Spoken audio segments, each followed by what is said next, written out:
Hello friends, कैसा सब लोग। तो फ्रेंड्स, आज की वीडियो के अंदर मैं आज जो आपको टॉपिक कराने वाला हूँ उस टॉपिक का नाम है आपका इंक्लूसिव एजुकेशन, यानी कि समावेशी शिक्षा के बारे में। देखिए, वैसे तो ये टॉपिक बहुत बड़ा टॉपिक होता है, लेकिन जो हमारी टॉपिक की सीरीज चल रही है और आज आपका ये आई थिंक 21 टॉपिक आपका। और इससे पहले के जो टॉपिक है आप लोग यूट्यूब पर जाकर सर्च करना और मेरा नाम लिख देना, बाकी टॉपिक आपको मिल जाएंगे, या प्ले लिस्ट में जाके देखना, बाकी टॉपिक आपको मिल जाएंगे। ये वाला एक ऐसा टॉपिक है और डेफिनेटली आपके एग्जाम में आता है, या मैं ये कहूँ जितने भी टॉपिक मैं आपको करा रहा हूँ वो टॉपिक आपके एग्जाम में जरूर आएंगे। और ये टॉपिक ऐसा टॉपिक है 1 नंबर का जरूर आता है। और जो बाकी के टॉपिक मैंने आपको करा रखे हैं, कोई आपका 2 नंबर का, 3 नंबर का, कई कई नंबर के टॉपिक आपके एग्जाम में आपको देखने को मिलते हैं। उसके अलावा मैंने आपके लिए मिक्स क्लास भी चालू करा रखी है, तो इस तरीके से यूट्यूब पर मैंने आपके लिए क्लास ये चालू करा रखी है। आज का टॉपिक आपको बहुत आसान लगेगा, क्योंकि वाकई में जो आपका इंक्लूसिव एजुकेशन यानी समावेशी शिक्षा है उससे बहुत आसान क्वेश्चन आपके एग्जाम में देखने को मिलते हैं। 2-3 क्वेश्चन मैंने आपके लिए DSSB के क्वेश्चन लिए हुए, जो आपके लिए क्वेश्चन आज की वीडियो के अंदर लिए हुए, तो आप लोग देखना किस प्रकार के क्वेश्चन वहां पर आपको देखने को मिलते हैं इसी वाले टॉपिक से। ठीक है, तो चलिए शुरुआत कर लेते हैं भाई आपके इंक्लूसिव एजुकेशन यानी कि समावेशी शिक्षा वाले इस टॉपिक के बारे में। उसके अलावा आप लोग चैनल को सब्सक्राइब कर लेना, क्योंकि आपके एग्जाम तक मैंने कहा हुआ है इसी प्रकार से आपकी क्लास चलने वाली है, तो आप लोग चैनल को सब्सक्राइब कर लेना। ठीक है, उसके अलावा आप सभी को गुड इवनिंग। जितने भी आप लोग सब मैसेज कर रहे हो तो सभी को गुड इवनिंग। मैं ठीक हूँ, आई होप आप लोग सब ठीक होंगे। तो चलिए शुरू कर लेते हैं आज की क्लास को। ठीक है, चलिए भैया आपके सामने स्क्रीन पर पहला क्वेश्चन सामने आ गया, और देखना क्वेश्चन आज की वीडियो के अंदर मोस्टली जितने भी आप लोग स्टूडेंट रहेंगे, तो मुझे उम्मीद है आज की वीडियो के अंदर मैक्सिमम स्टूडेंट का जो स्कोर रहेगा वो अच्छा खासा होने वाला है, क्योंकि आसान क्वेश्चन आता है आपके सीटेट के एग्जाम में। ठीक है, और देखना DSSB के अंदर भी जो क्वेश्चन आया हुआ है इस वाले टॉपिक से, जो इस पर आधारित होता है, उसको भी आप लोग बड़े आसानी से सोल्व कर जाओगे। ठीक, चलिए पहला क्वेश्चन सामने आपकी स्क्रीन पर नजर डाल लेते हैं। साथ के साथ जो मेरा एक्सप्लेनेशन करने का जो आपका तरीका है उसको मैं करवाता जाऊंगा और इन चीजों को आपको समझाते जाऊंगा। ठीक, इसके बाद जब आप लोग प्रीवियस ईयर के क्वेश्चन को सोल्व करोगे तो देख लेना कितना इजीली तरीके से आप लोग इस वाले टॉपिक के क्वेश्चन को सोल्व कर पाओगे। ठीक है, चलिए भैया आ जाइए, और सामने आपकी स्क्रीन पर आ गया पहला नंबर का क्वेश्चन। और पहले नंबर का क्वेश्चन यही आपसे पूछ लिया, क्योंकि मैं आपको शुरुआत से जो क्वेश्चन का लेवल लेता हूं वो इसी प्रकार से लेता हूं कि पहले आपका टॉपिक का क्या होता है, फिर उस टॉपिक से धीरे धीरे करते हमारा लेवल बढ़ता जाता है। ठीक है, तो पहला क्वेश्चन आपका यही पूछ लिया कि जो आपका इंक्लूसिव एजुकेशन है यानी कि जो आपकी समावेशी शिक्षा है उसका बेसिकली यहां पर मतलब पूछ लिया, क्या मतलब होता है। तो पहले तो सिंपल सा थोड़ा आपको इसकी चीजें बता देता हूं। जो आपकी इंक्लूसिव एजुकेशन होती है यानी जो आपकी समावेशी शिक्षा होती है, जिसका सबसे बढ़िया एग्जाम्पल मैं बताता हूं, जो हमारी क्लासरूम है वो हमारा सबसे बढ़िया एग्जाम्पल है समावेशी कक्षा का, या समावेशी शिक्षा का सबसे बढ़िया एग्जाम्पल होता है समावेशी शिक्षा का। देखिए, समावेशी शिक्षा आपकी एक प्रकार की ऐसी शिक्षा होती है, एक प्रकार की ऐसी शिक्षा प्रणाली होती है जहां पर सभी बच्चों को समान शिक्षा दी जाती है। कैसी शिक्षा दी जाती है? यहां पर सभी बच्चों को समान, यानी कि सभी बच्चों को यहां पर इक्वल शिक्षा दी जाती है। यहां पर बच्चों के साथ किसी प्रकार का कोई भेदभाव, किसी प्रकार का कोई डिस्क्रिमिनेशन यहां पर बच्चों के साथ नहीं किया जाता। ये जो भेदभाव है यहां पर बच्चे के साथ किसी प्रकार का भेदभाव, जब मैं कहता हूं भेदभाव, ना तो बच्चे के साथ किसी प्रकार की जाति के आधार पर भेदभाव किया जाएगा, ठीक है, ना बच्चे के यहां पर धर्म के आधार पर भेदभाव किया जाएगा, ना बच्चे के यहां पर जेंडर के आधार पर भेदभाव किया जाएगा, ना बच्चे के यहां पर उसके आर्थिक या सामाजिक दृष्टिकोण के आधार पर भेदभाव किया जाएगा। ठीक, तो बच्चे के किसी भी, एक सेकंड, बच्चे के किसी भी दृष्टिकोण के आधार पर यहां पर उसके साथ कोई भेदभाव यहां पर नहीं किया जाएगा। अगर मैं बात करूं बच्चों को देने वाले जो यहां पर संसाधन रहेंगे, तो बच्चों को मिलने वाले जो यहां पर संसाधन रहेंगे, तो संसाधन भी यानी रिसोर्सेज भी बच्चों को सभी प्रकार से इक्वल यहां पर दिए जाएंगे। ठीक है, क्या दिए जाएंगे बच्चों को? संसाधन भी यहां पर सभी बच्चों को समान यहां पर मिलेंगे, यानी समान संसाधन यहां पर बच्चों को समावेशी शिक्षा के अंदर यहां पर दिए जाएंगे। ठीक है, और यहां पर क्या होगा? समावेशी शिक्षा के अंदर जो भी बच्चे की जो क्षमताएं होंगी, क्या होगा समावेशी शिक्षा के अंदर? समावेशी शिक्षा के अंदर जो भी बच्चे की जो क्षमताएं होती है, जो भी बच्चे की एबिलिटी होती है, क्षमताएं होती है, उन क्षमताओं के अकॉर्डिंग, बच्चों की रुचियों के अकॉर्डिंग, ठीक है, क्षमताओं के अकॉर्डिंग, बच्चों की रुचियों के अकॉर्डिंग यहां पर बच्चों को क्या दिया जाता है? यहां पर बच्चों को दिया जाता है शिक्षण, यहां पर बच्चों को दिया जाता है, उनको टीचिंग यहां पर बच्चों को कराई जाती है इंक्लूसिव एजुकेशन के अंदर, जो उसको कराई जाती है। इसलिए आज की डेट के अंदर इंक्लूसिव एजुकेशन के कंसेप्ट को सबसे बढ़िया माना गया है, और यही कंसेप्ट आज की डेट के अंदर आपका चल रहा है। और इसी को बढ़ावा देने की बात, इंक्लूसिव एजुकेशन को बढ़ावा देने की बात आपके एनसीएफ 2005 ने भी कही हुई है, या जो भी कोई आपका डॉक्यूमेंट आया हो, या फिर जैसा आपका एनईपी 2020 भी आया हुआ है, उसने भी आपका इसको बढ़ावा देने की बात सबसे ज्यादा आपके कही हुई है। ठीक है, तो इतना महत्वपूर्ण होता है, जिसका सबसे बढ़िया एग्जांपल है आप लोग जो बच्चे वीडियो देख रहे हैं, जो आप लोग अलग अलग भाषाओं के लोग हो। ठीक है, जैसे यहाँ पर इसकी बात हो रही है, डिस्क्रिमिनेशन की, भेदभाव की बात है, तो भाषा के आधार पर भी कोई भेदभाव नहीं किया जाएगा। आप लोग जितने लोग वीडियो देख रहे हो, जो कैमरे के उस तरफ हो, कोई बच्चा अलग प्रकार की भाषा बोलता है, कोई अलग प्रकार की भाषा बोलता है, कोई किसी स्टेट का है, कोई किसी स्टेट का है। ठीक है, किसका इंटरेस्ट या किसी की मेंटल आईक्यू जो होता है, तो वो अलग प्रकार का है। लेकिन मैं तो सभी को एक प्रकार की शिक्षा दे रहा हूं ना, मैं ऐसा थोड़ी कर रहा हूं कि भाई जो मेरे यहाँ के एरिया की तरफ का उसको अलग से कुछ दे रहा हूं या उसको कुछ अलग से दे रहा हूं, ऐसा थोड़ी कर रहा हूं। तो मैं यहाँ पर सभी को क्या दे रहा हूं, हमारी यहाँ पर है इंक्लूसिव क्लासरूम है, और मैं यहाँ पर क्या दे रहा हूँ, इंक्लूसिव एजुकेशन आप सभी लोगों को दे रहा हूँ। तो हमारा यहाँ पर क्या है, इंक्लूसिव, यहाँ पर हमारी जो क्लासरूम यहाँ पर चल रही है, और इंक्लूसिव एजुकेशन का कंसेप्ट हमारी क्लासरूम के अंदर चल रहा है। तो आप लोग समझ गए कि इंक्लूसिव एजुकेशन यानी कि जो समावेशी शिक्षा का मतलब क्या होता है। वो मतलब यहाँ पर बेसिकली मैंने आप लोगों को बता दिया, जो मतलब यहाँ पर इसका होता है। अब क्वेश्चन देखिए, क्वेश्चन यहाँ पर क्या कहता है, उस क्वेश्चन के ऊपर एक बार नजर डाल लेते हैं। क्या हुआ,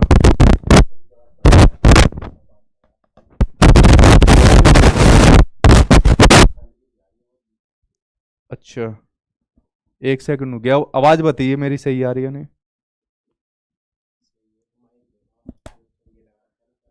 चेहरे पर, चेहरे पे तो सही है, कम कैसे आ रही है आवाज।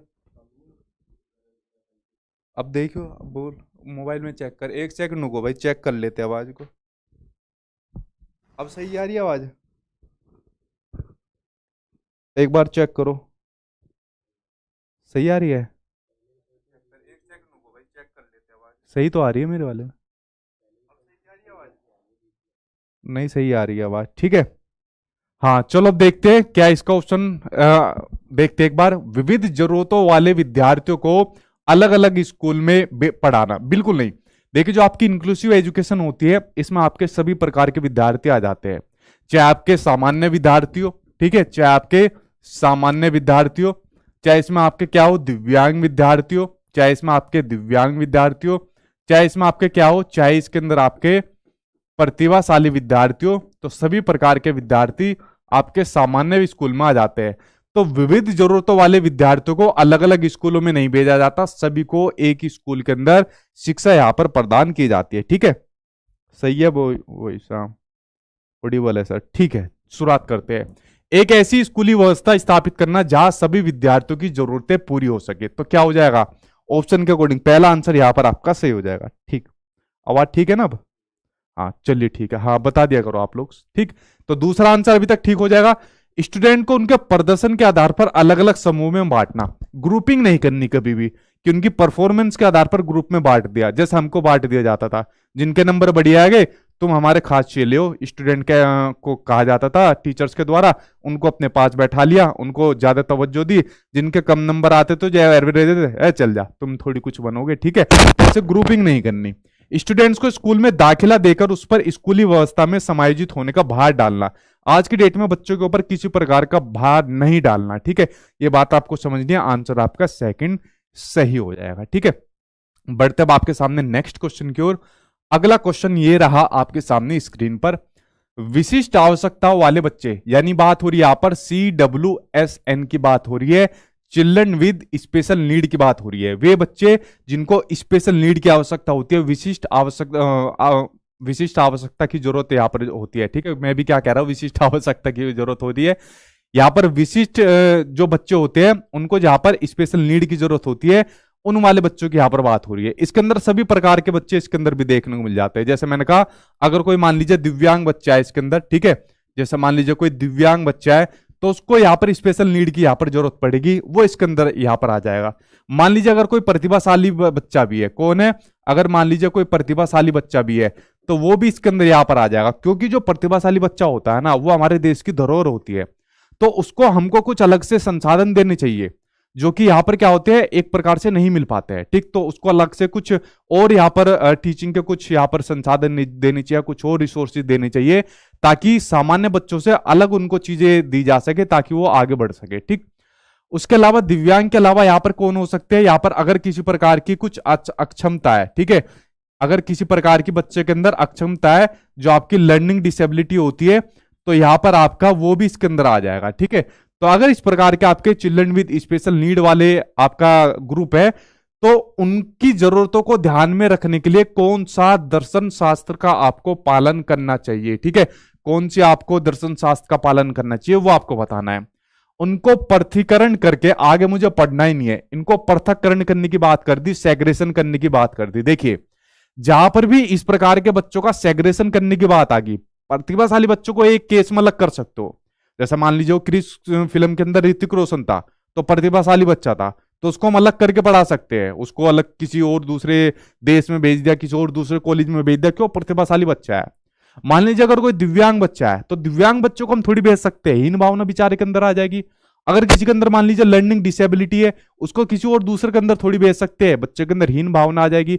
तो हमको बच्चों का सेग्रेशन कभी नहीं करना। ठीक है, कभी भी सेग्रेशन वर्ड आ जाए, मेरा नाम लेके गलत काट देना, मैं अपने आप इसको देख लूंगा। ठीक है, बाकी मैं सीबीएसई वालों से बात कर लूंगा, मेरी वहां पर बातचीत है। ठीक है, अगला देखते हैं, इनको केवल व्यावसायिक प्रशिक्षण देना चाहिए? जी नहीं, हर प्रकार के प्रशिक्षण इन बच्चों को देने चाहिए।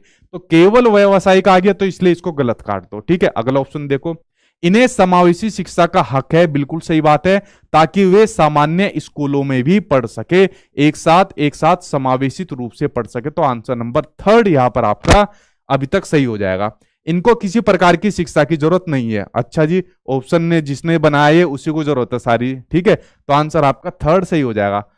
पेपर सेट करने वाला कोई कोई ऑप्शन तो ऐसा बनाता है, देखते गलत काट दो उसको, और कोई 2 ऑप्शन ऐसा बनाता है सीटेट में जिसमें कंफ्यूजन में डाल देता है कि ये तो सौतेली बहन या सौतेले भाई जैसे ऑप्शन बना, वो सौतेले कह रहा जुड़वा भाई या जुड़वा बहन जैसे ऑप्शन बना दिए। ठीक, तो आंसर क्या हो जाएगा? 3 आंसर यहां पर आपका सही हो जाएगा। अगला क्वेश्चन देखे, सामने आपकी स्क्रीन पर आ गया नेक्स्ट क्वेश्चन, ये रहा आपके सामने नेक्स्ट क्वेश्चन। ठीक, हाँ सर खटर पटर हो रहा है भाई, देख लो कुछ माइक वाइक के अंदर कुछ प्रॉब्लम होगी तो थोड़ा बहुत काम चला लो। ठीक है, अगला क्वेश्चन सामने स्क्रीन पर है कि समावेशी शिक्षा के अनुसार सभी विद्यार्थी अपनी सर्वोत्तम क्षमताओं को प्राप्त कर सके, यह सुनिश्चित करने के लिए किन सिद्धांतों का पालन करना चाहिए वो आपको बताना है। देखिए, एक ऑप्शन सामने दिख रहा है पृथक्करण, इसको तो मैंने बताया था, जहां भी दिखे मेरा नाम लेके इसको क्या काट देना है? गलत काट देना है। ठीक है, ये मत कह देना क्या कभी वहां जाके सीधा कह दो कि सर हमने हमारी सर की सेटिंग है सीबीएसई वालों से। ठीक है, कभी मुझे फंसवा दो। पक्षपात आपको किसी के साथ नहीं करना, जहां पर भी पक्षपात आ जाएगा इसको भी मेरा नाम लेके गलत काट देना। कुछ शब्द आपके पॉजिटिव नेगेटिव है, इनके ऊपर ऑलरेडी मैंने कई बार वीडियो बनाई हुई है, उसको जाके देख लेना। इन वर्ड को देखते ही कुछ ऐसा आता है, उनको देखते गलत काट देना। ठीक है, कुछ पॉजिटिव आते हैं उनको देखते सही कर देना। ठीक है, ये कुछ मैं साथ के साथ आपको इसलिए बताता जाता हूं। ठीक है, कभी फंसवा मत देना। अब 2 ऑप्शन आपके सामने बचे हैं, इक्विटी और इक्वलिटी, समता और आपका समानता। देखिए, इनको मैं कई बार आपके सामने एक्सप्लेन कर चुका हूं, दोनों दिखने में एक जैसे होते हैं और दोनों आपके पॉजिटिव भी होते हैं, लेकिन दोनों का मीनिंग आपका अलग होता है। एनसीएफ 2005 के अकॉर्डिंग, एनसीएफ 2005 ने जो आपका जोर दिया है वो किस पर जोर दिया था? एनसीएफ 2005 ने जो आपका जोर दिया था वो दिया था आपका इंक्लूसिव एजुकेशन पर जोर दिया था, कि सभी बच्चों को आपको इंक्लूसिव एजुकेशन के अकॉर्डिंग यहां पर पढ़ाना है। लेकिन वो आपकी इंक्लूसिव एजुकेशन किस पर आधारित होनी चाहिए? समता पर या समानता पर? वो आपकी आधारित होनी चाहिए, समता पर आधारित होनी चाहिए। तो समता पर क्यों आधारित मानी है एनसीएफ 2005 ने, समानता पर आधारित क्यों नहीं मानी? उसका रीजन था क्या? उसका रीजन था, उसका रीजन ये था, समानता में क्या होता है, सभी को समान संसाधन दिए जाते हैं। सभी बच्चों को क्या दिए जाते हैं? सभी संसाधन समान यहां पर दिए जाते हैं। ठीक है, समान संसाधन यहां पर सभी बच्चों को दिए जाते हैं। अब देखिए, अब मान लीजिए बच्चों के एग्जाम की आप तैयारी करा रहे हो। ठीक है, अब बच्चे सभी है आपकी क्लासरूम में, कोई मान लीजिए दिव्यांग बच्चा है, कोई बच्चा कम स्पीड से सीखने वाला है, तेज स्पीड से यहां पर सीखने वाला है।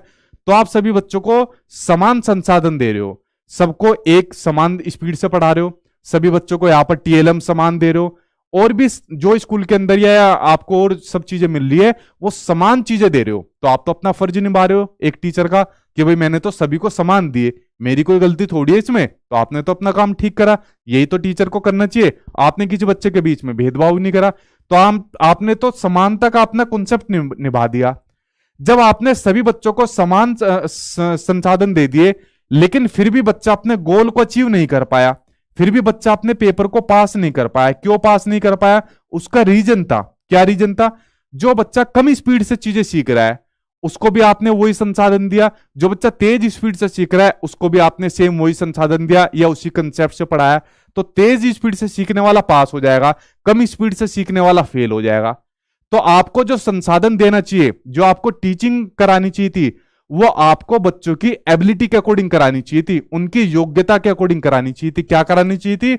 समता में क्या होता है, बच्चे की योग्यता के अकॉर्डिंग आपको उसको संसाधन देनी चाहिए। क्या देनी चाहिए? योग्यता के अकॉर्डिंग। अब मान लीजिए कोई बच्चा कम स्पीड से सीख रहा है, अच्छा बेटा तुम कम स्पीड से सीख रहे हो, अच्छा तुमको अब इस तरीके से पढ़ना है, एक काम करो तुमको मैं थोड़ा सा और एक्स्ट्रा टाइम दूंगा, ठीक है। जो तेज स्पीड से सीख रहा है उसको सिर्फ थोड़ा सा हिंट चाहिए होता है, वो बहुत जल्दी कैच कर लेता है चीजों को, तो उस पर थोड़ा कम टाइम दो। तो इस प्रकार से आपको बच्चों की एबिलिटी के अकॉर्डिंग, ठीक है, उनकी क्षमताओं के अकॉर्डिंग यहां पर संसाधन देने, तो बच्चा क्या काम करेगा? अपने गोल को अचीव कर जाएगा।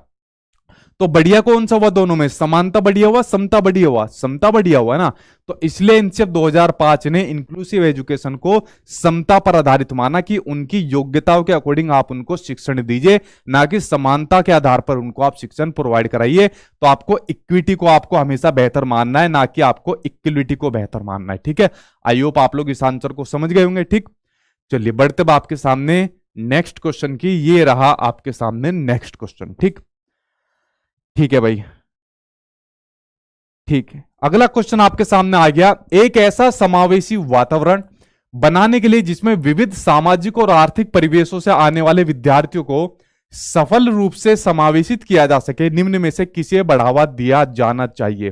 जैसा आप लोग अलग अलग सामाजिक और आर्थिक परिवेश से आते हो, ठीक है। कोई बच्चा अलग धर्म से, अलग जाति से, अलग अपना संस्कृति से आता है, कोई अमीर बच्चा है, कोई गरीब बच्चा है, आप लोग सब जितने वीडियो देख रहे हो ऐसी ऐसी है।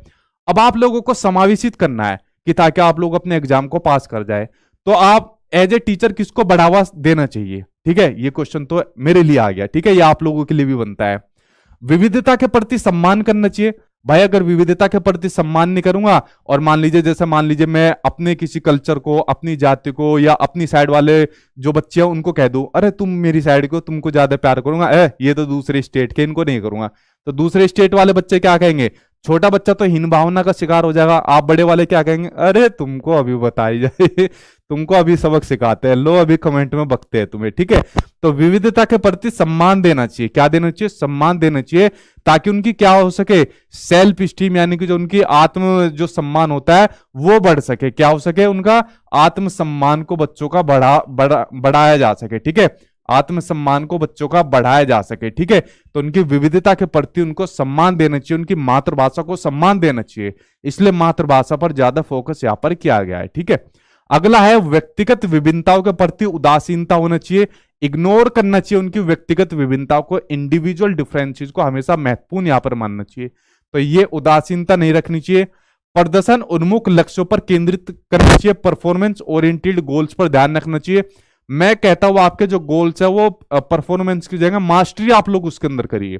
एक क्लास के अंदर मैंने बताया था क्या रखनी चाहिए, गोल जो आपके होनी चाहिए उसके अंदर आप लोग मास्टरी करिए। क्या काम करिए? मास्टर बनने हो तो किसी चीज के अंदर मास्टरी करिए, ताकि जब आप लोगों की जॉब लग जाए, या बाई चांस देखिए एक बात बड़े एक टीचर से मैं सुन रहा था कि मतलब अगर किसी चीज में आप लग रहे हो और मान लीजिए उसमें सफलता नहीं मिलती, तो तजुर्बा जरूर मिलेगा, ठीक है। तो ये बात उन्होंने कही थी, बड़ी बढ़िया बात लगी थी। तो मतलब मास्टरी ऐसी कर लीजिए तो जिंदगी में कुछ ना कुछ तजुर्बा मिले और इस फील्ड में आप लोग बढ़ जाइए, ठीक है।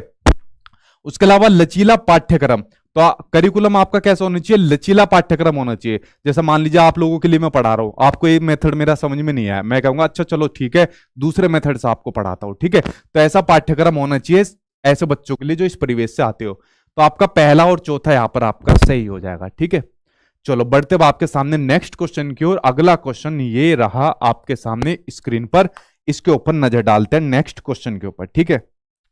हाँ ठीक, अगला क्वेश्चन देखे सामने आपकी स्क्रीन पर आ गया, ये रहा नेक्स्ट क्वेश्चन कि डैश में विकलांग बच्चे या अधिगम अक्षमता यानी जिनको लर्निंग डिसेबिलिटी है, ऐसे वाले बच्चों के लिए मुख्य धारा स्कूल बच्चों की किसी विशिष्ट शैक्षणिक या सामाजिक जरूरतों को पूरा करने के लिए न्यूनतम प्रयास करता है और उन्हें मतलब बहुत कम प्रयास करता है, न्यूनतम प्रयास करता है और उन्हें खुद को पर्यावरण के अनुकूल ढालने का प्रयास करता है, जबकि डैश में स्कूल अपनी मौजूदा क्षमताओं का मूल्यांकन करता है और सभी बच्चों के लिए सुलभ हो जाता है। तो आपको बताना है कि ये किस प्रकार की एजुकेशन है, वो आपको बतानी है। ठीक है, देखिए सामने आपके सामने स्क्रीन पर क्वेश्चन आ गया, आप लोगों ने पढ़ भी लिया होगा। यहाँ पर कुछ बच्चे आंसर भी दे रहे हैं, ज्यादातर वो बच्चे जो क्वेश्चन को देखते हैं मेरे वाले जिन्होंने नोट्स ले रखे हैं, क्योंकि उनके अंदर मैंने प्रीवियसर के क्वेश्चन डाल रखे हैं। ठीक है, तो मेरे वाले जो नोट्स है उनके अंदर सारे जो प्रीवियसर के क्वेश्चन है डाल रखे, तो सीधा आंसर मार देते हैं क्वेश्चन देख कर। समझा करो आंसर को, ठीक है, उसके बाद आया करो। देखिए मैं आपको दो कंसेप्ट बताता हूं, इन कंसेप्ट के ऊपर एक बार नजर डालिए तो थोड़ा चीज आपको क्लियर हो जाएगी। देखिए एक मैं बताता हूं आपको इंटीग्रेटेड एजुकेशन, एक मैं आपको बताता हूं इंटीग्रेटेड एजुकेशन, ठीक है, और एक बताता हूं आपको इंक्लूसिव एजुकेशन। एक बताता हूं आपको इंक्लूसिव एजुकेशन यानी कि आपको समावेशी शिक्षा। समावेशी शिक्षा के बारे में तो आपको मैंने बता ही दिया, जरा इंटीग्रेटेड यानी कि एकीकृत शिक्षा के बारे में आप लोग जानिए, यानी जो आपको एकीकृत शिक्षा इसके बारे में जानिए, तो आपका यह आंसर थोड़ा सा यहां पर सही निकल जाएगा। ठीक है, थोड़ा क्या मतलब पूरा ही सही निकल जाएगा, मैं भी क्या कह रहा हूं। देखिए अगर मैं बात करूं इंटीग्रेटेड एजुकेशन की, अगर मैं बात करूं तो इंटीग्रेटेड एजुकेशन की अगर मैं बात करूं तो इसको इस डायग्राम से भी यहां पर समझा जा सकता है। देखिए समावेशी शिक्षा का मैंने आपको क्या बताया था, समावेशी शिक्षा के अंदर जैसे मान लीजिए सामान्य बच्चे हैं, जो मैंने लाल लाल प्रकार के डॉट बनाए हुए, तो ये आपके सामान्य बच्चे हैं। ठीक है, तो ये लाल लाल डॉट वाले सामान्य बच्चे हो गए। तो इंक्लूसिव एजुकेशन में तो सभी को सामान्य शिक्षा दी जाती है, तो इन सामान्य बच्चों के साथ मान लीजिए ये यहाँ पर आ गए दिव्यांग बच्चे, तो दिव्यांग बच्चे भी इन्हीं के साथ एजुकेशन ले रहे हैं, एक ही क्लासरूम में एक ही स्कूल में इन्हीं के साथ सामान्य एजुकेशन यहाँ पर ले रहे हैं। ठीक है, तो मान लीजिए और प्रकार के भी कोई बच्चे आ गए, ठीक है, मान लीजिए कोई प्रतिभाशाली बच्चे आ गए, कुछ भी आ गए, तो वो भी इन्हीं के साथ यहाँ पर एजुकेशन ले रहे हैं। ठीक है, तो इंक्लूसिव एजुकेशन में क्या हो रहा है, सभी बच्चे एक साथ यहाँ पर समान शिक्षा यहाँ पर ले रहे हैं। ठीक, ये आपकी इंक्लूसिव एजुकेशन होगी। लेकिन उसके अलावा यहाँ पर क्या होता है, जो यहाँ पर ये सामान्य बच्चे हैं, ठीक है, जो यहाँ पर सामान्य बच्चे हैं यहाँ पर, तो सामान्य बच्चों के साथ जो यहाँ पर जो बाकी के जो आपके दिव्यांग बच्चे जैसे हो गए, तो यहाँ पर जो ये एजुकेशन ले रहे हैं, यहाँ पर जो एजुकेशन ले रहे हैं वो यहाँ पर वो इंटीग्रेट करके ले रहे हैं। यहाँ पे इंटीग्रेट कैसे करके ले रहे हैं, एकीकृत यहाँ पर करके शिक्षा ले रहे हैं। कैसे ले रहे हैं, एकीकृत करके यहाँ पर वो शिक्षा ले रहे हैं। उसके अलावा मान लीजिए इन बच्चों को अगर किसी चीज की जरूरत पड़ती है, संसाधन की जरूरत पड़ती है, तो उसको उस पर्टिकुलर क्लास में जाना पड़ता है। ठीक है, उसको उस क्लास में अंदर जाना पड़ता है अगर उसको किसी संसाधन की जरूरत पड़ती है। लेकिन इंक्लूसिव एजुकेशन में क्या होता है, इनको किसी संसाधन की जरूरत पड़ी, तो इनको अगर किसी संसाधन की जरूरत पड़ेगी तो इनकी क्लासरूम में ही वो संसाधन उपलब्ध हो जाएगा। क्या हो जाएगा, इनकी क्लासरूम में वो संसाधन उपलब्ध हो जाएगा। यहां पर जो बच्चे पढ़ रहे हैं, यहां पर जो बच्चे पढ़ रहे हैं, इनको इस एजुकेशन सिस्टम के अनुरूप अपने आप को बदलना है। क्या बदलना है, एजुकेशन सिस्टम के अनुरूप अपने आप को यहां पर बदलना है। ठीक है, लेकिन यहां पर इंक्लूसिव एजुकेशन में क्या होना है, इंक्लूसिव एजुकेशन में जो पूरा सिस्टम है उस सिस्टम को बच्चे के अनुरूप बदलना है। क्या करना है, उस सिस्टम को किसके अनुरूप बदलना है, उस सिस्टम को बच्चे के अनुरूप बदलना है। बच्चे की जो भी जरूरत है, जो भी यहाँ पर नीड है, उस नीड को पूरा करके इस सिस्टम को उसके अकॉर्डिंग यहाँ पर बदलना है। तो इसलिए बेस्ट कौन सा हुआ, बेस्ट आपका इंक्लूसिव हो गया ना यहाँ पर। ठीक है, अब यहाँ पर जो आपका क्वेश्चन पूछा था, क्वेश्चन पूछा है कि जैसे मान लीजिए विकलांग बच्चे हो गए, जैसे विकलांग बच्चे हो गए या लर्निंग डिसेबिलिटी वाले बच्चे हो गए, तो इनके लिए मुख्य धारा स्कूल बच्चों की किसी विशिष्ट शैक्षणिक या सामाजिक क्षमता को पूरा करने के लिए ये दे दिया आपके सामने, न्यूनतम प्रयास करता है, कम प्रयास करता है, और ये साथ में कहता है कि उन्हें खुद को पर्यावरण के अनुकूल ढालने का प्रयास कहता है, यानी कि खुद को सिस्टम के अनुकूल ढालने का प्रयास करता है। तो खुद को सिस्टम के अनुकूल ढालने के लिए कौन कहता है, इंक्लूसिव या इंटीग्रेटेड, वो कौन कहता है आपका, इंटीग्रेटेड कहता है। कौन कहता है, इंटीग्रेटेड कहता है। तो इसमें क्या आ जाएगा, इंटीग्रेटेड यानी कि आपका एकीकृत आ जाएगा। जबकि अगला वाला क्या कहता है कि डैश में स्कूल अपनी मौजूद क्षमताओं का मूल्यांकन करता है और सभी बच्चों के लिए सुलभ हो जाता है। ठीक है, ये अपने क्या हो जाता है, बच्चों के लिए सुलभ हो जाता है, यानी अपने आप को बच्चों के अनुकूल ढालता। तो इसमें क्या हो जाएगा, इसमें आपका समावेशी स्कूल हो जाएगा, समावेशी शिक्षा इसके अंदर हो जाएगा। आंसर नंबर 3 यहां पर आपका सही हो जाएगा। ठीक है, आई होप आप लोग इस कंसेप्ट को समझ गए होंगे, जिसको मैंने आपको इस तरीके से यहां पर समझाया है। बहुत अच्छा क्वेश्चन था। ठीक है, चलिए बढ़ते अब आपके सामने नेक्स्ट क्वेश्चन की ओर। ये रहा आपके सामने स्क्रीन पर नेक्स्ट क्वेश्चन, इसके ऊपर नजर डालते हैं। ठीक, चलो भाई नजर डालो। अगला क्वेश्चन है आपका अजर्सन का और रीजन का, तो इसके ऊपर नजर डालते हैं। चलो जल्दी से बताओ। समावेशी शिक्षा से केवल विशेष बच्चे ही लाभान्वित होते हैं? जी नहीं, केवल विशेष बच्चे नहीं, सब प्रकार के बच्चे लाभान्वित होते। तो अजर्सन आपका हो गया गलत।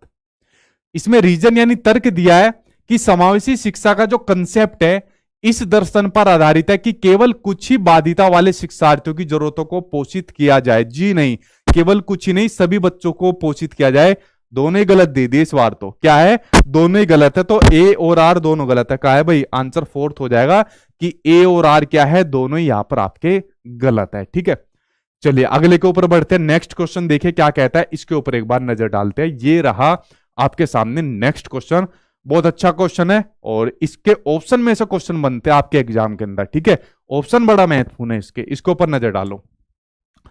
निम्नलिखित में से कौन सा समावेशी शिक्षा का भावना का पालन नहीं करता? क्वेश्चन को ध्यान से पढ़ना कि इसकी फीलिंग का, इंक्लूसिव एजुकेशन की फीलिंग का पालन नहीं करता है। पहला है विभेदित निर्देशन यानी डिफरेंशिएटेड इंस्ट्रक्शन। देखो आपको एक बात समझनी है, समावेशी शिक्षा में क्या हो रहा है, सभी बच्चों को समान एजुकेशन दी जा रही है।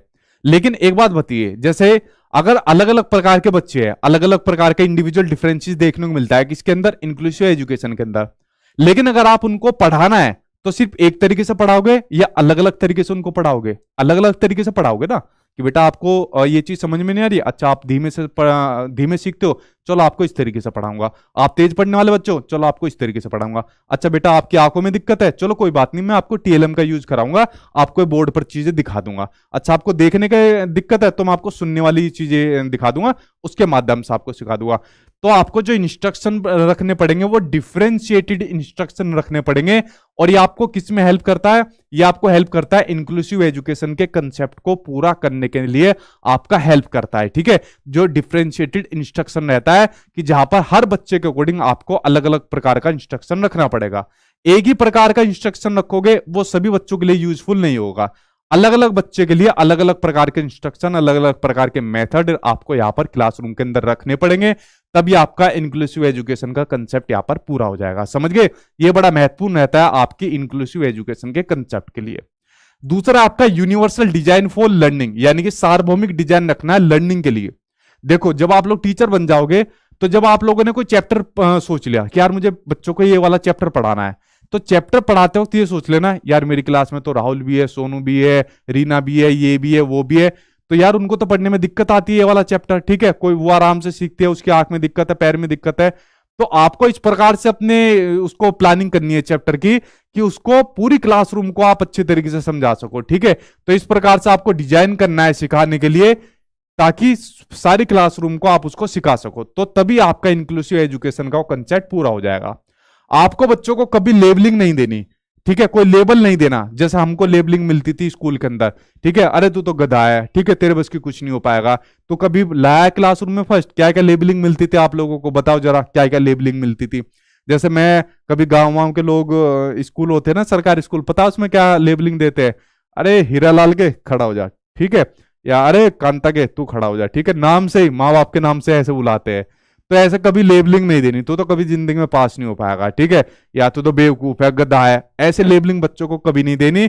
और सेग्रेशन तो आपको करना ही नहीं है। ठीक है, एक दो लेबलिंग बताओ, एक दो ऐसी चीज बताओ लेबलिंग जो आप लोगों को स्कूल के अंदर मिली हो, देखो क्या क्या मिली हुई है आपको। ठीक है, कोलेबरेटिव लर्निंग और आपकी कोऑपरेटिव लर्निंग, ये दोनों क्या होती है, ये आपके इंक्लूसिव एजुकेशन के कंसेप्ट को पूरा करने के लिए पूरी महत्वपूर्ण होती है, जो मैं आपको कई बार बता चुका हूं। इसके अलावा साथ में लिखिए आपका आकलन और असेसमेंट भी। ठीक है, ये पूरा का पूरा यार आपका यहीं पर चैप्टर एक छोटा सा बन गया। ठीक है, तो ये आपका क्या बन गया, ये इंक्लूसिव एजुकेशन को कंसेप्ट को बढ़ाने के लिए आपकी क्या रहती है, महत्वपूर्ण होती है, सारी विद्या रहती है जो मैंने यहां पर आपको ये बताई। ठीक है, हाँ तुमसे कुछ नहीं होगा, हाँ ये लेबलिंग होती है। और बताओ कुछ। एक कह रहा है भूतनी के। ऐसा तो कोई नहीं कहेगा किसी बच्चों को। ठीक, हाँ ठीक है। भागमल के रवि खड़ा हो जा, हाँ ऐसी ऐसी लेबलिंग मिलती थी कि भागमल के रवि खड़ा हो जा, ठीक। गीता के छोरे, ठीक है। चलो ये लेबलिंग ऐसी नहीं करनी इसी प्रकार की, ठीक है, ऐसी लेबलिंग किसी को नहीं करनी, वरना इससे बच्चे के अंदर क्या आती है, हीन भावना आती है। अभी तो मजे मजे के अंदर कर रहे हैं, वरना हीन भावना बच्चे के अंदर आती है, ठीक है। तो ये सभी कंसेप्ट आपको ध्यान रखने हैं, जिससे आपके इंक्लूसिव एजुकेशन का एक कंसेप्ट पूरा का पूरा होता है, ठीक है। पता नहीं कैसे कैसे मास्टर होते थे, बहुत खतरनाक टीचर यहाँ पर देखने को मिलते थे, ठीक है। चलिए अगला क्वेश्चन सामने आपकी स्क्रीन पर आ गया, ये रहा आपके सामने नेक्स्ट क्वेश्चन, इनके ऊपर नजर डालते हैं, ठीक है। आप अंडे वाला बोलते थे, अच्छा। हाँ बोलते होंगे वो, कोई बच्चे का पिताजी अगर अंडे की ठेली लगाता था तो उसको अंडे वाला बोल देते होंगे, ठीक है। गलत बात है, नहीं बोलनी चाहिए ऐसे, ठीक है। काम तो काम होता है भाई। एक समावेशी कक्षा में शिक्षिका की क्या भूमिका होती है वो आपको बताना है। चलो भाई नजर डालते हैं इसके ऊपर, क्या भूमिका होती है। पहला, बच्चों की विविध जरूरतों का पता लगाना और उनका ख्याल रखना, बिल्कुल सही बात है। जो भी बच्चों की जरूरतें होती है उनका पता लगाओ और फिर उनका ख्याल रखो। मान लीजिए जो भी बच्चों की जरूरत होती है तो वो उनका पता लगा के उनका यहां पर ख्याल रखो। पहला ऐसे हो जाएगा, आगे के ऑप्शन की ओर बढ़े या नहीं बढ़े, जल्दी बताओ। हाँ, सी कौन बता रहे इसके अंदर, यार सी में देखो एक वर्ड आ गया पृथक्करण, आगे पढ़ने की इसके अंदर जरूरत है नहीं जरूरत है। केवल कुछ खास विद्यार्थियों पर ध्यान देना, जी नहीं, सभी विद्यार्थियों पर ध्यान देना है। कुछ खास जरूरतें वाले बच्चों को विशेषज्ञ के पास भेजना, जी नहीं। आंसर आपका फर्स्ट सही हो जाएगा। पृथक्करण में तो मैंने बताया था, मेरा नाम लेके बोल देना, ठीक है, काट देना, आपका सही हो जाएगा। नेक्स्ट के ऊपर नजर डालो, समावेशी शिक्षा में किसकी आवश्यकता होती है। देखो ये भाई साहब आ गया मानकीकृत, जहां भी देख जाए क्या करोगे, मेरा नाम लेके इसको क्या कर देना, गलत काट देना, नेगेटिव होता है। रूढ़िबद्धताओं को बढ़ाना, जी नहीं, स्टीरियोटाइप को आपको कभी बढ़ावा नहीं देना है। जैसे आपके एग्जाम में सिलेबस में आपका चैप्टर दिया हुआ है जेंडर का, ठीक है, तो वहां पर आता है जेंडर स्टीरियोटाइप, ठीक है। तो जेंडर स्टीरियोटाइप को आपको बढ़ावा नहीं देना, जेंडर स्टीरियोटाइप को आपको क्या करना है, चैलेंज देना है, खत्म करना है आपको जेंडर स्टीरियोटाइप को। तो किसी भी टाइप का आपका स्टीरियोटाइप हो, रूढ़िबद्धता हो, उसको बढ़ावा नहीं देना चाहिए आपको, ठीक है। आगम्य इमारती ढांचा, देखिए इंक्लूसिव एजुकेशन है, दिव्यांग बच्चे भी इसके अंदर पढ़ते हैं। अब दिव्यांग बच्चे जो पढ़ते हैं, ठीक है, मान लीजिए कुछ बच्चे की आंख में दिक्कत है, या देख नहीं पाता, सुन नहीं पाता, चल नहीं पाता, उसके लिए जो स्कूल का इंफ्रास्ट्रक्चर होना चाहिए वो आपका इनएक्सेसिबल नहीं, आपका एक्सेसिबल होना चाहिए। कैसा होना चाहिए इमारती ढांचा, अगम्य नहीं, आपका सुगम्य होना चाहिए। कैसा होना चाहिए, आपका सुगम्य, आपका इमारती ढांचा होना चाहिए। मान लो कोई बच्चा यहां पर चल नहीं पाता, चलने में उसको दिक्कत है, व्हील चेयर के ऊपर वो बच्चा चल रहा है यहां पर। अब व्हील चेयर पर अगर बच्चा चल रहा है ना, तो उसकी बच्चे की जो क्लासरूम है वो ग्राउंड फ्लोर पर होनी चाहिए, ना कि फर्स्ट फ्लोर के ऊपर उसकी क्लासरूम होनी चाहिए। बच्चे की जो लाइब्रेरी होनी चाहिए ना, वो भी ग्राउंड फ्लोर पर उसकी सुविधा होनी चाहिए, ना कि फर्स्ट फ्लोर पर होनी चाहिए या सेकंड फ्लोर पर होनी चाहिए।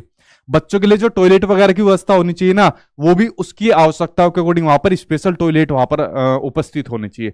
तो इस प्रकार से जो बिल्डिंग की जो आपकी ढांचा है ना, इमारती जो ढांचा है, वो आपका सुगम्य होना चाहिए, यानी कि आपके जो दिव्यांग बच्चे हैं उनके अकॉर्डिंग यहां पर होना चाहिए। क्या होना चाहिए, दिव्यांग बच्चों के अकॉर्डिंग यहां पर होना चाहिए, ठीक है। दिव्यांग बच्चों के अकॉर्डिंग यहां पर क्या होना चाहिए, बिल्डिंग का ढांचा होना चाहिए, यानी सुगम्य होना चाहिए, ना कि अगम्य होना चाहिए, एक्सेसिबल होना चाहिए, इंफ्रास्ट्रक्चर होना चाहिए। तो ये भी आपका ऑप्शन गलत हो गया। विविधता को स्वीकृति देने वाला होना चाहिए, ये आपका सही है, ठीक है। जो भी आपकी डाइवर्सिटी होती है उसको स्वीकृति देना होना चाहिए, क्योंकि इंक्लूसिव एजुकेशन के अंदर डाइवर्सिटी तो देखने को मिलेगी, जैसा हमारे भारत देश के अंदर डाइवर्सिटी देखने को मिलती है। चलिए, इसलिए देखिए मैंने अपनी क्लासरूम, इस वाली क्लासरूम से पहले ही आपको आरपीडब्ल्यूडी एक्ट पढ़ा दिया था, ठीक है। आरपीडब्ल्यूडी एक्ट मैंने आपको पूरा पढ़ा दिया, जिन बच्चों ने क्लासरूम नहीं देखी वो जाके देख लेना। आरपीडब्ल्यूडी एक्ट 2016 पूरा पढ़ा दिया है। इसके अंदर जो 21 प्रकार की दिव्यांगताएं जैसे दी हुई है, तो जितनी मेन मेन दिव्यांगता आपके एग्जाम के लिए इंपोर्टेंट है वो सब बता दिया है। उसके अलावा जो आपकी लर्निंग डिसेबिलिटी होती है वो सब पढ़ा दिया, जो आप लोग पढ़ते हो, डिसलेक्सिया, डिस्मोर्फिया, डिसग्राफिया, डिसकैलकुलिया, ये सब मैं उसके अंदर पढ़ा चुका हूं, ठीक है। इसलिए मैंने आरपीडब्ल्यूडी एक्ट को पहले पढ़ाया, वरना इसके अंदर आपको इसका पढ़ाता ना, इंक्लूसिव एजुकेशन का बहुत बड़ा चैप्टर ये बन जाता है, ठीक है। उस वीडियो को जरूर देख लेना। इसलिए मैं कह रहा हूं ये बहुत इंपॉर्टेंट टॉपिक वाइज में क्लास करा रहा हूं। ऐसी ये क्लास आपको इस तरीके से देख लेना, कितनी महत्वपूर्ण आपके काम आने वाली है। कई कई नंबर आपको दिलाएगा, एक टॉपिक भी आपका रहने वाला है, ठीक। अगला क्वेश्चन देखे, सामने आपकी स्क्रीन पर आ गया। नेक्स्ट क्वेश्चन ये रहा, एक समावेशी कक्षा में संलीनता, यहां पर बात होगी आपके ऑटिज्म की। अब देखो आरपीडब्ल्यूडी एक्ट की बात आई, और आपके सामने एक प्रकार का आपका डिसऑर्डर आ गया ऑटिज्म, सवलीनता। सवलीनता के अंदर मैंने क्या बताया था, एग्जाम्पल वही वाला दूं या चल जाएगा कोई दूसरे वाला? ऑटिज्म के अंदर मैंने बताया था कि जो बच्चा होता है अपनी सोसाइटी से, समाज से वो कम्युनिकेशन नहीं कर पाता। क्या नहीं कर पाता? वो सोसाइटी से, समाज से कम्युनिकेशन नहीं कर पाता। और वो क्या काम करता है? अपने व्यवहार का रिपीटेशन करता है। क्या काम करता है व्यवहार का? वो व्यवहार को यहां पर क्या काम करता है? रिपीट करता है। जैसे मैंने इसके अंदर आपको एक एग्जाम्पल दिया था, वही एग्जाम्पल आपको दोबारा दूं, ठीक है? जैसे मान लीजिए कोई शब्द को बोलता है तो बार बार उसे ही बोलता है, जैसे तुम लोग गधे हो, तुम लोग गधे हो, तुम लोग गधे हो जो वीडियो देख रहे हो, तुम लोग गधे हो जो वीडियो देख रहे हो, ऐसे किसी शब्द को बार बार बोलता है, ठीक है? तो ये आपका क्या रह जाएगा? ऑटिज्म रह जाता है, गुमसुम रहता है, चुपचाप रहता है ऑटिज्म के अंदर, ठीक है? ये आप लोग समझ गए। तो अगर कोई ऑटिज्म से जूझता बच्चा है तो उसकी जरूरतों को पूरा करने के लिए कौन सा प्रभावी तरीका रहेगा, वो आपको इसके अंदर बताना है, ठीक है? हाँ ठीक है भाई। पहला यहां पर दिया हुआ है कि अधिगम उपागम में निरंतरता रखना, ठीक है भाई? जो आपकी टीचिंग अप्रोच है उसमें यहां पर आपको कंटिन्यूटी यहां पर रखनी चाहिए। अगला ऑप्शन दिया हुआ है कि कक्षा स्थिति में विभिन्नताएं और लगातार बदलाव करते रहना। पहले के मुकाबले दूसरे के मुकाबले पहला अप्रोप्रिएट है यहां पर, ठीक? उन्हें स्वयं को बड़े समूह के सामने व्यक्त करने को कहना, जी नहीं। उन्हें विशिष्ट संकाय में ही पढ़ाना, जी नहीं, ये भी नहीं होगा। तो पहला यहां पर ज्यादा अप्रोप्रिएट आपका चला जाएगा, ठीक? हाँ ठीक है भाई। हाँ, कोर्स बाई एप्लीकेशन भाई चल रहा है, जो भी आपका चल रहा है, ठीक? ठीक है, चलिए बढ़ते अब आपके सामने नेक्स्ट क्वेश्चन की ओर। अगला क्वेश्चन सामने आपकी स्क्रीन पर आ गया, ये रहा आपके सामने नेक्स्ट क्वेश्चन। नेक्स्ट क्वेश्चन आपको दिया हुआ है कि समावेशी शिक्षा निम्न में से किन की जरूरतों को पूरी करती है? देखो, विकलांगता से जूझते विद्यार्थी, उनको भी पूरा करेगी, ठीक है? उनको भी यहां पर पूरी करेगी, ठीक है भाई, ठीक। कमेंट मेरे पीछे चल रहे हैं या ये आगे चल रहे हैं? एक सेकंड। अच्छा भाई, ये लेटेस्ट वाले, ठीक है। तो विकलांगता से जूझते विद्यार्थियों को पूरी करेगी। जो भावनात्मक मुश्किलों से जूझ रहे विद्यार्थी, आप लोग भी जैसे कुछ बच्चे जूझ रहे हैं कि कब तक पेपर पास होगा, कब नौकरी मिलेगी, तो उनको भी पूरा करती है, ठीक है। वो विद्यार्थी जो प्रतिभा संपन्न है, जो टैलेंटेड बच्चे हैं, उनको भी पूरा करती है।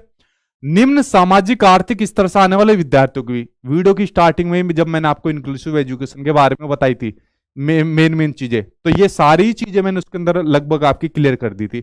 तो सारे ही हो रहे हैं, तो देख लो कौन सा ऑप्शन है सारे वाला, ये वाला है आपका चौथा, पहला, दूसरा, तीसरा, चौथा, फोर्थ आंसर यहां पर आपका सही हो जाएगा, ठीक। अगला क्वेश्चन देखे सामने आपकी स्क्रीन पर, ये रहा आपके सामने नेक्स्ट क्वेश्चन, ठीक। हाँ चलिए नेक्स्ट के ऊपर चलते हैं। नेक्स्ट आपके सामने है, पहले चौथा लगा दिया, पहले चौथे में तो केवल आ रहा है, मैंने तो क्वेश्चन भी नहीं पढ़ा, कितनी फास्ट आंसर दे रहे हो, चौथा। चलो देखते हैं क्या कहता है। एक समावेशी कक्षा के संदर्भ में कौन सा कथन सही है? पहले चौथे पर ही पढ़ते हैं। समावेशन केवल, पहले केवल आ गया, लो पहली लुटिया डूब गई आपकी। तो समावेशन केवल विकलांगता से जूझते बच्चों से संबंधित ही होता है, ये डूब गई लुटिया, क्योंकि समावेशन से केवल दो बार केवल वो ही लाभान्वित होते हैं। केवल विकलांगता से जूझते बच्चों से संबंधित नहीं होता, सभी से संबंधित होता है समावेशन, ठीक है। इसलिए कहते हैं जल्दबाजी में आंसर मत दो, ये नोट्स पढ़ के आते हैं सीधा आंसर मारते हैं उल्टे सीधे, ठीक है। क्वेश्चन को पढ़ लिया करो सही से। अब पढ़ते हैं पहले के ऊपर। विद्यालय पाठ्यचर्या तथा अन्य गतिविधियों में लड़कियों व अन्य वंचित समूह के बच्चों सहभागिता को प्रतिबंधित रखा जाता है, जी नहीं, प्रतिबंधित नहीं रखा जाता। इनको यहां पर अपॉर्चुनिटी यहां पर दी जाती है, अवसर यहां पर दिए जाते हैं समावेशी कक्षा के अंदर। तो पहला आपका गलत हो गया, प्रतिबंधित की बात कह दी। अगला यहां पर दिया हुआ है कि समावेशन से अन्य बच्चों की शिक्षा में बाधा व रुकावट आती है, आगे क्वेश्चन नहीं पढ़ना, बाधा व रुकावट तो इसके अंदर आती नहीं है, ये भी गलत हो गया। अब सीधा बचा आपका थर्ड, कि समावेशन के दौरान सभी बच्चों को उनकी पृष्ठभूमि व क्षमताओं में विभिन्नता होते हुए भी विद्यालय में संबोधित किया जाता है। स्कूल को फर्क नहीं पड़ता कि किस पृष्ठभूमि से बच्चा है, वो सभी को यहां पर संबोधित करेगा, सभी को समान एजुकेशन देगा। आंसर यहां पर थर्ड सही हो जाएगा। जिन्होंने जल्दबाजी में आंसर दिया वो यहां गलत हो गया। इसलिए कहा जाता है कि गर्म खाओगे तो जीभ जलवा लोगे, इसलिए आराम से आंसर दिया करो, ठीक है। चलिए नेक्स्ट क्वेश्चन के ऊपर नजर डालते हैं, ये रहा आपके सामने अगला क्वेश्चन, इसके ऊपर नजर डालते हैं। एक समावेशी कक्षा में कौन सा शिक्षा शास्त्र विद्यार्थियों के सीखने में बाधक होगा, ठीक है, यानी उसको प्रॉब्लम में डालेगा, बाधक होगा, वो आपको यहां पर बताना है, ठीक। हाँ इसके ऊपर नजर डालो। पहला यहां पर कोलैबोरेटिव लर्निंग, देखो कोलैबोरेटिव लर्निंग या कोऑपरेटिव लर्निंग, तो इसमें मैंने बताया बाधक नहीं होते, ये हेल्प करते हैं आपके, ठीक है। तो ये तो आपका पॉजिटिव हो गया, हमको ढूंढना है नेगेटिव। अगला है परवाह करना और समानुभूति, यार समानुभूति आ गया, ये तो वैसे ही पॉजिटिव हो जाएगा। इस पर आधारित कक्षा संस्कृति, ये भी आपका पॉजिटिव हो गया। मानकीकृत भाई साहब आ गए, कौन? मानकीकृत भाई साहब, ये आपका देखते क्या हो जाएगा, नेगेटिव, इसको काट देना है, ठीक है। और नेगेटिव का भाई क्या हो जाएगा, नेगेटिव आंसर यही हो जाएगा। उचित समायोजन भी पॉजिटिव है, ठीक है। तो आंसर नंबर 3 यहां पर आपका सही हो जाएगा। बढ़ते अब आपके सामने नेक्स्ट क्वेश्चन की ओर, ये रहा नेक्स्ट क्वेश्चन। अगला क्वेश्चन आपको दिया हुआ है कि समावेशी शिक्षा में क्या शामिल है? बाधा मुक्त वातावरण का प्रावधान है इसके अंदर, बिल्कुल सही बात है। ऐसा एनवायरनमेंट बच्चों को दिया जाता है, कोई भी जरूरत बच्चों को पड़ती है वो उसके स्कूल में, उसकी क्लासरूम में उसको यहां पर प्रोवाइड किया जाता है, ठीक है। योग्यता के आधार पर बच्चों का पृथक्करण, देखो पृथक्करण आ गया, इसको देखते मेरा नाम लेके गलत काट देना, ये आपका गलत हो गया।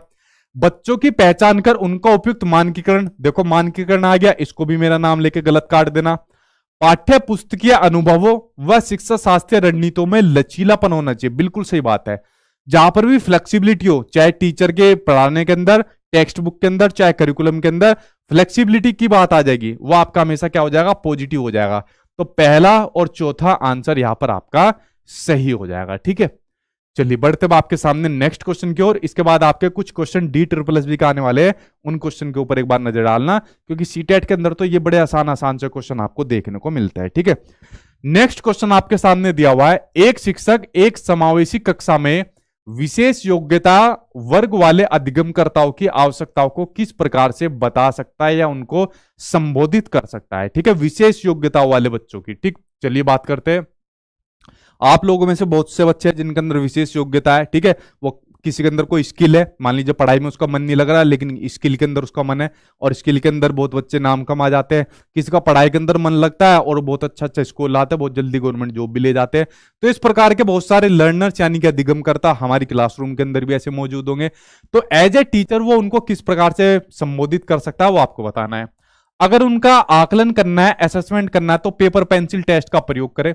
देखिए पेपर पेंसिल टेस्ट हो गया या रटने पर बल देना हो गया, जहां पर भी आपके एग्जाम में rote learning paper pencil test आ जाए, इनको भी मेरा नाम लेके क्या कर देना, गलत काट देना। मुझे लग रहा है पेपर में मेरा नाम लेते रहोगे। बहुत से बच्चे कहते हैं पेपर देने के बाद, सर पेपर में आपकी आवाज कानों में गूंज रही थी, ठीक है। लेकिन मुझे ऐसा लग रहा है कि इन्विजिलेटर यही कहेगा कि ये भाई साहब कौन है, इसका पता निकलवाओ, ठीक।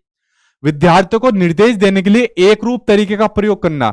एक रूप तरीके का प्रयोग करोगे, एक इंस्ट्रक्शन का प्रयोग करोगे, डिफरेंशिएटेड इंस्ट्रक्शन का प्रयोग करोगे। डिफरेंशिएटेड का बताया था ना मैंने अभी आपको, तो एक गलत काट देना, क्योंकि कैसा इंस्ट्रक्शन का प्रयोग करोगे, डिफरेंशिएटेड इंस्ट्रक्शन का प्रयोग करोगे, या ना कि यूनिफॉर्म इंस्ट्रक्शन का, ठीक है। अत्यधिक लिखित गृह कार्य देना, यार होमवर्क देखते गलत काट देना।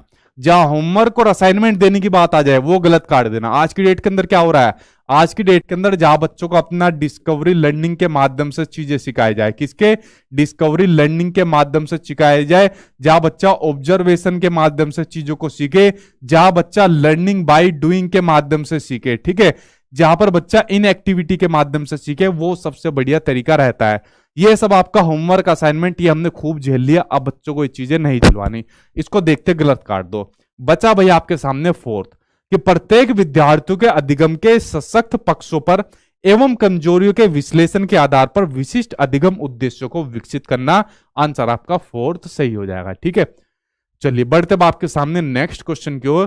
काश उस टाइम पर हम सभी को ये रूल पता चल जाता तो हम अपने टीचर से थोड़े तो मुक्त होते। खूब धोया उन्होंने दबा दबा के, और खूब होमवर्क वगैरह ये हमको दिए थे, ठीक है।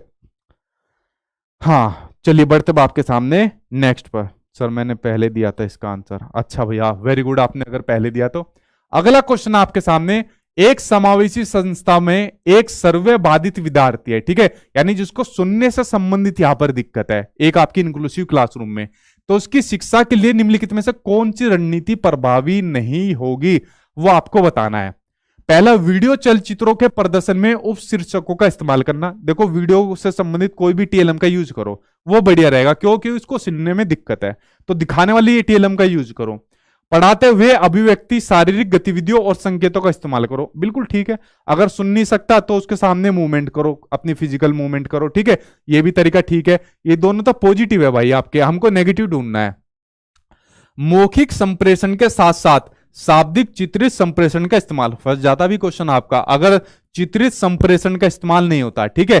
चित्रित मतलब कुछ ड्राइंग वाले अगर संप्रेषण का आदान प्रदान नहीं होता तो, ठीक है, तो ये भी आपका क्या हो जाएगा, ये भी आपका पॉजिटिव हो जाएगा। संप्रेषण हेतु मुख्यतः मौखिक माध्यम पर ही आश्रित रहना, यानी किस पर आश्रित रहना, सिर्फ मौखिक माध्यम पर।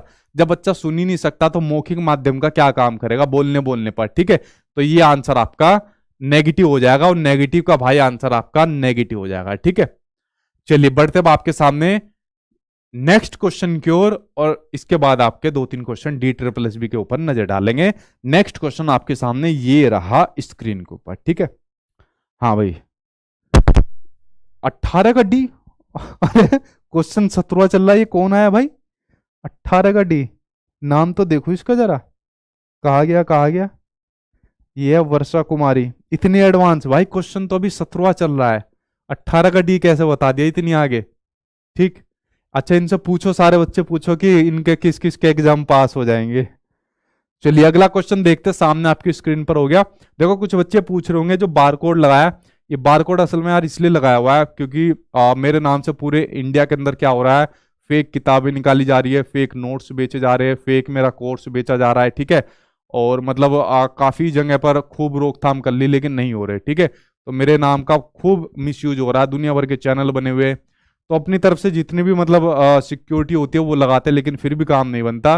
मतलब इतना बड़े लेवल पर मतलब मेरे नाम को इस्तेमाल करके यूज किया जाता है, कहाँ तक मैं रुकूंगा। तो जितनी भी सेफ्टी होती है उसको किया जाता है, कभी बार कोड लगा दिया, कभी कुछ लगा दिया। तो इतना बड़ा देश है, कहाँ तक चीजें रोकी जाए, तो कुछ सेफ्टी लगाई जाती है अपनी तरफ से, ठीक है।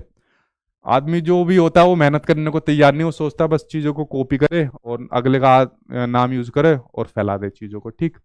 चलिए देखते हैं क्वेश्चन को कि समावेशी शिक्षा किन विद्यार्थियों के लिए अधिगम के उपयुक्त स्तर मान रखती है, वो आपको बताना है। देखिए जो गिफ्टेड रहते हैं, सृजनात्मक लिख दिया, गिफ्टेड के अंदर बेसिकली क्रिएटिविटी अपने आप ही आ जाती है, ठीक है, तो उनके लिए भी मान रखती है। सवलीन ऑटिज्म, चाहे किसी प्रकार की दिव्यांगता हो उसके लिए भी मान रखती है, चाहे ऑटिज्म भी उसके अंदर आ गया। अधिगम विकार, लर्निंग डिसऑर्डर, जो भी आपका लर्निंग डिसऑर्डर हो, डिसलेक्सिया, डिस्थीमिया, डिसग्राफिया, ये सब आपके लर्निंग डिसऑर्डर है वो आ जाएंगे। और मानसिक रूप से चुनौती, ठीक है, अगर कोई इंटेलेक्चुअल चैलेंज बच्चा है तो उसके लिए भी आपका क्या रखती है, ये मान रखती है। तो सभी आंसर ठीक हो जाएंगे, 4th आंसर आपका सही हो जाएगा, ठीक है। चलिए अगला क्वेश्चन आ गया, ये देखिए क्वेश्चन आपका DSSB के अंदर पूछा गया था, इसके ऊपर एक बार नजर डाल लेते हैं, ठीक। हाँ ठीक है भाई, अब आया 18वां क्वेश्चन, अब इसके ऊपर नजर डालिए कि समावेशी शिक्षा के विकास में चुनौतियों और बाधाएं क्या आ सकती है, कि क्या चैलेंज आ सकते हैं समावेशी शिक्षा के विकास के अंदर। देखिए पहला है कठोर स्कूल प्रणाली, जो आज की डेट के अंदर स्कूल सिस्टम है ना वो कठोर है, वो बच्चों के अनुरूप नहीं चल रहा है। तो पहला चैलेंज तो यही आ सकता है, मतलब चीजें तो इतनी इंप्लीमेंट हुई नहीं है जो आज की डेट के अंदर मतलब गवर्नमेंट की तरफ से इंप्लीमेंट हो पाई हो, ये इतना फंड वगैरह कलेक्ट हो पाया हो, लेकिन स्कूल की तरफ से भी इतना इंप्लीमेंटेशन नहीं हो पाया है सभी बच्चों के लिए जो उनको सभी प्रकार से शिक्षा दी पाए, ठीक है। तो अभी भी स्कूल की जो प्रणाली है वो आपकी कठोर बनी हुई है। अपर्याप्त और अनुचित जो राज्य प्रावधान है, जो स्टेट की तरफ से जो प्रावधान हुए हैं, तो वो भी आपके अभी तक क्या है, यहाँ पर अपर्याप्त है, ठीक है। तो दूसरा ऑप्शन भी यहाँ पर आपका क्या है, तीसरा ऑप्शन ठीक है। सहयोग की कमी, सहयोग की कमी भी बेसिकली पूरी बनी हुई है। और सहयोग किस किस का, देखिए यहां पर जो सहयोग की बात हो रही है ना, तो सहयोग में पहला सहयोग आता है आपके पेरेंट्स की तरफ से, जो बच्चे के पेरेंट्स है वो इंक्लूसिव एजुकेशन में सपोर्ट नहीं करते, अरे हमारे बच्चे के तो पैर में दिक्कत है, हम तो नहीं भेजेंगे स्कूल के अंदर, ठीक है। उसको यहाँ पर बच्चे दूसरे बच्चे छेड़ते हैं, टीचर भी ध्यान नहीं देता। तो सहयोग, पहला सहयोग होना चाहिए पेरेंट्स की तरफ से, उसके बाद सहयोग होना चाहिए टीचर की तरफ से, ठीक है, टीचर या कह सकते हो स्कूल की तरफ से उसका सहयोग होना चाहिए। उसके बाद एक और सहयोग इसके अंदर बड़ा महत्वपूर्ण देखने को मिलता है, वो सहयोग देखने को मिलता है कम्युनिटी की तरफ से। किसकी तरफ से, कम्युनिटी की तरफ से। कम्युनिटी सहयोग नहीं करती, कम्युनिटी कहती है अरे ये क्या पढ़ेगा, इसका तो पैर खराब है, आंख खराब है, नाक का ये खराब है, कान खराब है, वो पहले बच्चों को हीन भावना का शिकार करती है। तो कम्युनिटी को इसके अंदर सहयोग करना चाहिए, ठीक है। उसके बाद फिर आपका सहयोग करना चाहिए गवर्नमेंट को। क्या आप लोग ईमानदारी से बताओ, क्या ये सभी पक्ष सहयोग करते हैं किसी बच्चों को, अगर कोई बच्चा मान लीजिए दिव्यांग, लर्निंग डिसऑर्डर है, किसी प्रकार की और समस्या उसके साथ में, नहीं करते। जितने भी पक्ष आपके सहयोग रहते हैं, पेरेंट्स करना चाहते हैं लेकिन पेरेंट्स इन कम्युनिटी के चक्कर में सहयोग नहीं कर पाते, जो कम्युनिटी रहती है, ठीक है। तो पेरेंट्स करना चाहते हैं लेकिन इनके दबाव में सहयोग नहीं करना चाहते। तो बेसिकली जो कम्युनिटी रहती है ना, वो मजबूर कर देती है यहां पर पेरेंट्स को, तो इसलिए पेरेंट्स भी सहयोग नहीं करते, ठीक है।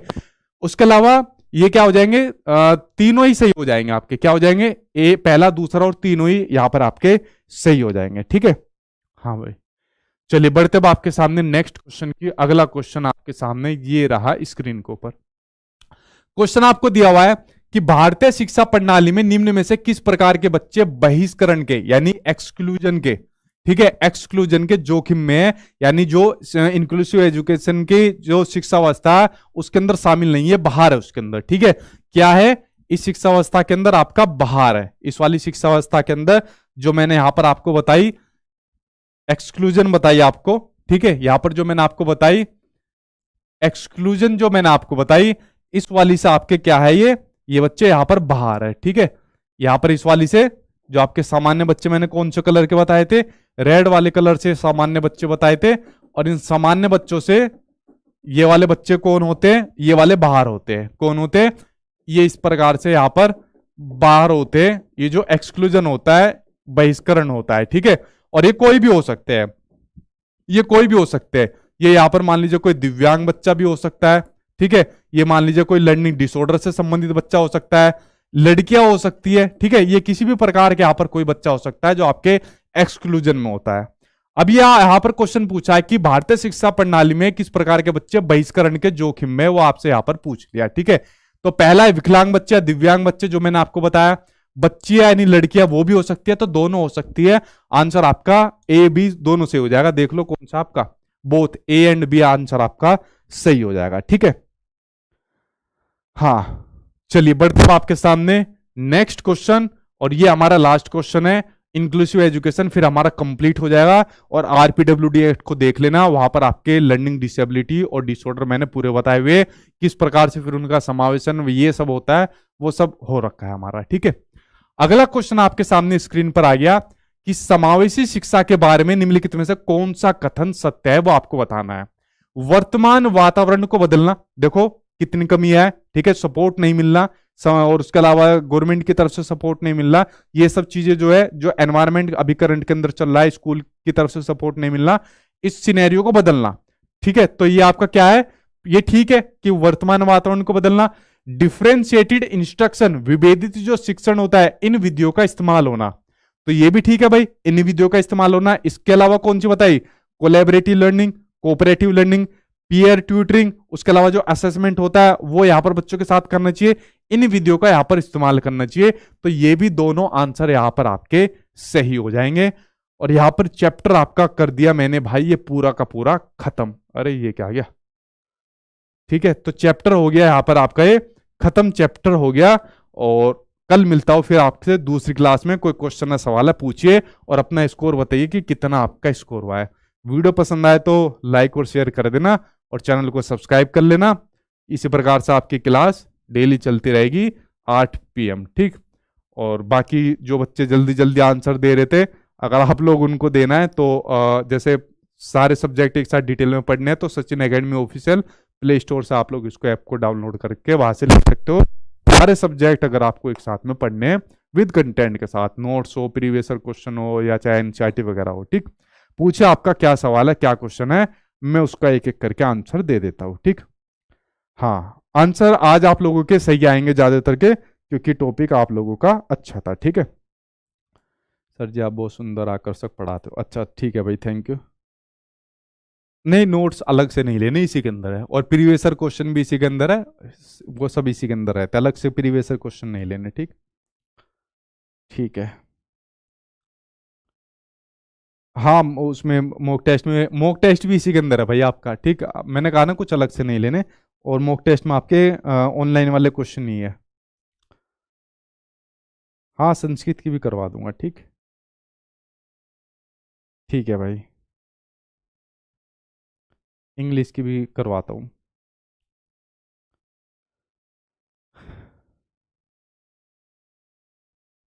हिंदी का पैसेज मैंने करवा दिया है, आप लोग जाके देखिए, वो टॉपिक मैं करवा चुका हूँ, हिंदी का जो पैसेज मैंने आप लोगों के लिए करवाया, आज हमारा 21 टॉपिक है। आप लोगों ने 20 टॉपिक देखो तो सही, यूट्यूब पर सर्च मार के देखते रहा करो, सीडीपी, ईवीएस हिंदी, और साथ में मेरा नाम लिख दिया करो, आपको टॉपिक मिल जाएंगे, ठीक है। अच्छा स्मार्ट है वो, ये भी हो, अच्छा ठीक है भाई। Sachin academy best teaching centre, अच्छा ठीक है भाई सुरेंद्र। हाँ एपेरिंग वाले सी टेट में अप्लाई कर सकते हैं। सर प्लीज़ मेरा इंटरव्यू ले लीजिए, अगर मैंने 130 प्लस स्कोर किया एग्जाम में तो। यार पिछली बार 130 वाले बहुत बच्चे रह गए थे, ठीक है, मतलब मैं कह सकता हूँ हमारे पास बहुत बड़े नंबर थे 130 प्लस वालों के, लेकिन आप जानकर नहीं ले पाए थे क्योंकि मतलब हमारे सामने केवीएस का एग्जाम आ गए थे। तो इस बार मैं ये प्लान कर रहा हूँ कि आप लोग 140 के आसपास लेकर आइए, 140 प्लस लेकर आइए, 140-45 के आसपास, तो फिर मैं प्लानिंग करूंगा। क्योंकि 130 प्लस वाले पिछली बार बहुत नाराज हुए थे क्योंकि कई बच्चों को हम ले नहीं पाए थे बात होने के बावजूद भी। 140 प्लस का स्कोर बनाइए, ठीक है। 130 तो बहुत बच्चे लेकर आते हैं। ठीक है, ठीक है भाई, एपीएस स्टार।